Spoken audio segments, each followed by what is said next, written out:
Սյունիքի մարզում Կապան-Ծավ ավտոճանապարհի 15-րդ կիլոմետրից դեպի Նռնաձոր տանող 10,1 կիլոմետր երկարությամբ նոր ավտոճանապարհ կկառուցվի։ Ճանապարհի կառուցման աշխատանքը նախատեսված է ավարտել 2025-ին։ Նռնաձորում ճանապարհը սարերի միջով է անցնելու։ Հիմա քանդման աշխատանքներն են։ Այդ նախագիծը ըստ Նիկոլ Փաշինյանի նրբություններ ունի։ Նրբությունը հետևյալն է,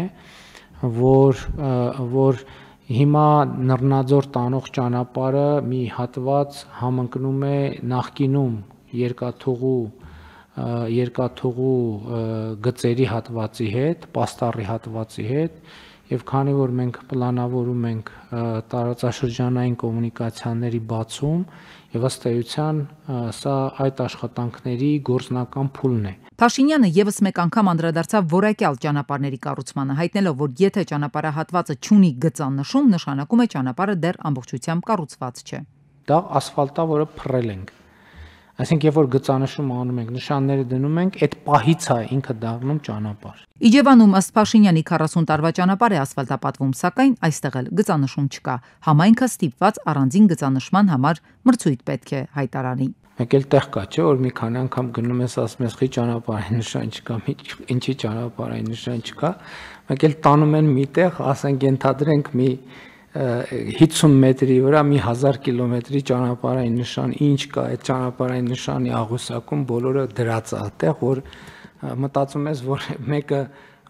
մեքենան վարելով ճանապարհի այդ հատվածի մտնի շուռ կգա անպայման, որովհետև հենց շփոթեցնող է։ Էկոնոմիկայի նախարարը գյուղացուն աջակցելու ծրագիր է ներկայացնում։ Հողմշակիր պետությունը կաջակցի։ Փաշինյանը Տանձուտ եւ Արգավանդ գյուղերում ծրագրի արդյունավետությունից է հետաքրքրվել։ Ասում է, ստացվել է այնպես, որ դիսոնանս կա կառավարության իշխանության ներկայացուցիչների եւ գյուղացիների միջև։ Մենք ասում ենք, բայց չէ որ կառավարությունը 100,000 դրամ, ասենք տալիս է, ինչի համար է 100,000 դրամ տալիս, ասենք հատիկնդեղենի մշակաբույսի համար, Արարատյան դաշտի հող, բերի հող, 100,000 դրամ տալիս է, մարդը ասում է, հա, բայց 170,000 դրամ պետք է բան անեմ, ծախսեմ այնտեղ, որ հողը մշակեմ։ Ասում եմ, հա, կառավարությունը 100,000 դրամ տալիս է։ Ասում է, հա, բայց ես այդ 170,000 դրամը չունեմ։ Ոստեղ խոսակցությունը կանգնում է։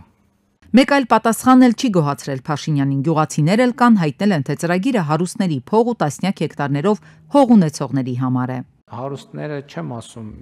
բանը Բիլ Գեյթսը, բայց տեղական մասշտաբով հարուստները կօգտվեն։ Այստեղ էլի խոսակցությունը մտնում է փակողի։ Բայց իրոք այդ մարդիկ, ում ես տեսա, ում հետ շփվեցի, այդ ծրագիրը իրանց հետ ոչ մի կապ չի ունենալու։ Այդ մարդկանց չի ստացվում մեր երկխոսությունը իրանց հետ եւ այս ծրագրերը իրանց բան չի անում, չի հանում իրանց այդ վիճակից։ Ընդ որում այս ծրագիրն էլ, ես անկեղծ ասեմ, ես լավ ծրագիր չեմ համարում։ Փաշինյանի ձևակերպմամբ ծրագիրը արդյունք կտա այն ժամանակ, երբ 1, 2, 3 տարի աջակցելուց հետո գյուղացին կառավարությանը հայտնի, թե պետության աջակցության կարիքը էլ չունի եւ որ տնտեսությունն արդեն արդյունավետ է աշխատում։